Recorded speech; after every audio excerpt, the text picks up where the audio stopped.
Anil, we are at this very interesting junction wherein there is a lot of anxiousness about the new presidency of Mr. Trump.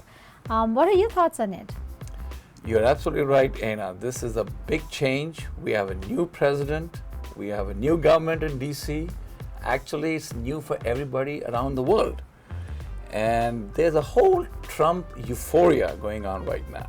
I mean, everybody's euphoric. But you know, the investors, they always go through this investor cycle or emotional cycle, as they call it. You know, euphoria is good, but if things don't pan out, you know, if things don't happen, right now it is all be American, buy American, Make American. Make American, you know, manufacture here, which is very good. Okay, that's good. But if it doesn't pan out, if the economy doesn't grow as it is supposed to, there's a lurking, you know, inside the investor, there's a lurking fear or that anxiety is there. You know, what if it doesn't work out? And I have personally, as an advisor, gone through multiple corrections. You know, first was 1987, then was the dot-com bust in 2000, then was the big debacle in 2008, 2009. You know, so it's not a question of if, but when this correction will take place, and you can bet it will take place. And if you are close to retirement, if you are a few years away from retirement, I would suggest for the investors, take some profits, take some money off the table, reduce your equity exposure, go to more conservative investments, because you don't want to go through that downturn. Well, I mean, a lot of things have happened in the last couple of weeks. Specifically, you know, some executive orders have been signed. What do you think has changed from, you know, previous month or so, I would say? I am seeing some fear set in. You know, people are a little bit fearful what's going to happen. Desperation has not come in as yet. You know, people are fearful. But in investor language, this next step will be the panic mode.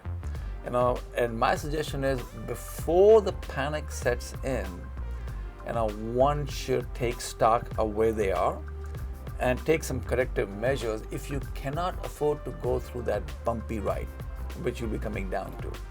And also for the benefit of the viewers, the other thing is if you work with a financial advisor like myself or anybody else, that's where we are supposed to hold your hand and make you go through that process, as opposed to that if you sometimes do on your own, you have that capitulation mode.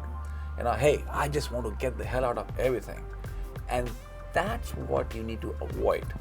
Well, the way things are happening, I mean, he's exactly doing what he promised, right? Yeah. Make in America, you know, be American, America first, if not America only. Right. Tell me, what are the sectors that you think would benefit out of this? Yep, you said it very well, that there'll be certain sectors of the market or the certain sectors of the economy which will do better than the others. You know, a good example is infrastructure spending, you know, or defense spending, you know. So President Trump has made it no uncertain terms. Categorically, he said that, hey, he wants to make the U.S. Army strong, the U.S. defense strong. So you'll see a lot of expenditure in that sector. So one can definitely buy an ETF or a sector related fund, you know. And the other thing is the infrastructure, because we have had the same infrastructure for years, decades. You know, in fact, after Second World War, our highways, our bridges, the whole economy, they have not spent a whole lot of money there. So one can easily pick up, if you're an investor, to look at buying some infrastructure ETFs, which are very cost effective and they focus in that area. You know, and I would even financial. He has talked about, beyond the financial field, deregulating, not having too much of regulation. You know, letting the institutions giving some more leeway, where the institutions are doing better, that angle. So I would look at that also a possible area to work in. You know, whereas, you know, like what should I say? I drive a Tesla myself, but the Elon Musk has done a great job, but he is not pushing a whole lot for the alternative energy. He is more focused on the traditional energy. So I would be careful. I would not be getting into that sector, So I might be checking that off, So you're right. I would look at specific area of the market and then go there, as opposed to broad, going anywhere you want, Now, personally, what has been your take? What is the upside to all these changes? And I know there is a lot of speculation, there is a lot of talks, and some good, some bad, some ugly. What has been your personal take, and how can we really calm this market? Because my only thought has been that it's time for us to unite and be calm about the whole thing, and not be very reactive, proactive, and have an opinion. All of a sudden, everybody wants to behave like they're the president, and they have this democracy, and they have a responsibility to object to whatever is being put out there. What has been your take? If I had a crystal ball on the market, believe me, I wouldn't be sitting here. I would be on my yacht in the Mediterranean and relaxing there. So I do not have a crystal ball, but my opinion is that the market has had a very good run-up for the last 7.5, 8 years. It is unprecedented run-up in the market. So I personally feel that you will see a correction. It's not, again, repeating myself, not if but when it will happen. It will definitely happen, but I could not call it when it will happen. If I knew that, I said I would not be here. So it depends upon where you are in your investment cycle.